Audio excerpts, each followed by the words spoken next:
بسم الله الرحمن الرحيم، والصلاة والسلام على سيدنا ونبينا محمد وعلى آله وصحبه أجمعين. النهاردة إن شاء الله معانا طاجن عكاوي بالبصل وبالخضار، يعني عليها جزر.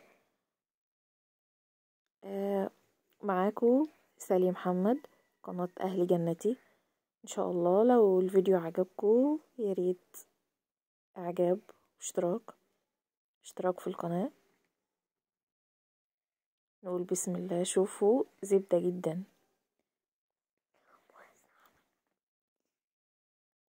نقول بسم الله كده. اول حاجة العكاوي نجيبها. انا غسلتها غسلة كويسة، حطيتها كده في الصينية او الطاجن بتاعنا. للأسف انا الطاجن عندي كان صغير عليها فجبتها، وجبت بصل. لو في البصل اللي هو الصغير، مثلا بصلية اصغر من دي شوية، دي قسمتها نصين. لو في بصل بقى اللي هو صغير بيتقشر وبيتحط على طول كامل. وحوالي جزرة كبيرة او جزرتين على حسب ما انتي عايزة، و3 طماطميات وسط نحطهم كده على بعض. في ناس بتشوح العكاوي في زبدة او زيت، او على حسب سمنة، ولا حسب ما بتشوحها. وفي ناس بتعملها مسلوقة. يا جماعة هي عكاوي، يعني عيب في حقها لو اتسلقت. هي بتبقى اصلها كده، هي بتبقى طاجن. دلوقتي بهاراتنا هتبقى ورق لورا وليمون مجفف، واللي هو الورد والفلفل الاسمر، وبهارات بتاعتنا اذا كان بهارات لحمه، اذا كان توم وبصل بودر، ومعلقه سكر صغيره. وطبيعي لان احنا مش عارفين هي صغيره ولا كبيره، بنحط اللي هو نوايتين بلح. بتساعد جدا جدا جدا، وبتسويها بسرعه جدا. دلوقتي بقى هنحط البهارات بتاعتنا.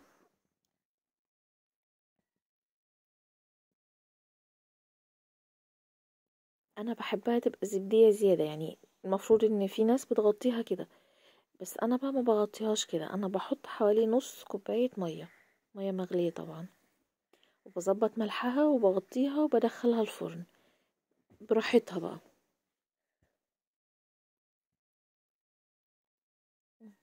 دلوقتي بقى بظبط ملحها وبغطيها،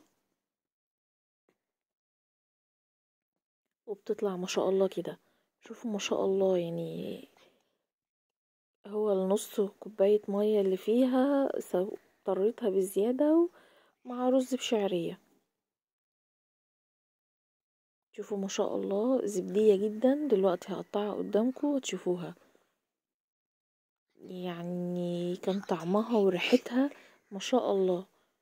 ما شاء الله ما شاء الله. اللي عاوز يبشر الطماطم ويبشر البصل دي براحته.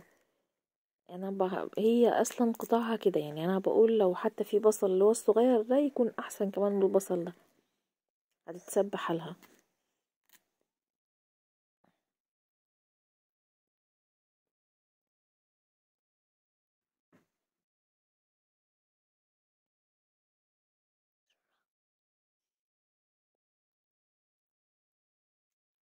شوفوا ما شاء الله، شكلها جميلة جدا.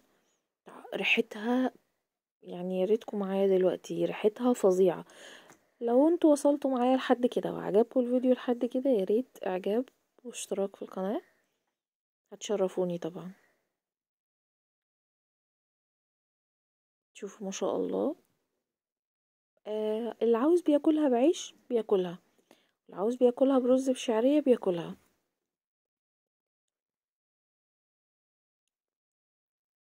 هنعملها مع بعض. يعني حاولت انا آه شوفوا، هي اصلا من كتر ما هي دايبة اللحمة سابت العظم.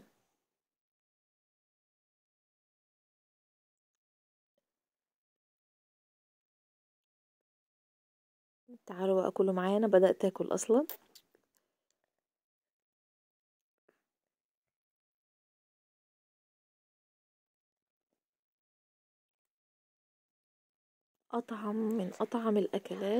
من اطعم الاكلات اللي ممكن حد ياكلها في حياته العكاوي. شوفوا ما شاء الله سايبة جدا وزبدية جدا جدا جدا، وبألف هنا وشفا وبألف هنا وشفا، وربنا يصلح ما بين ايدينا وايديكم ان شاء الله، وبألف هنا. والسلام عليكم ورحمة الله وبركاته.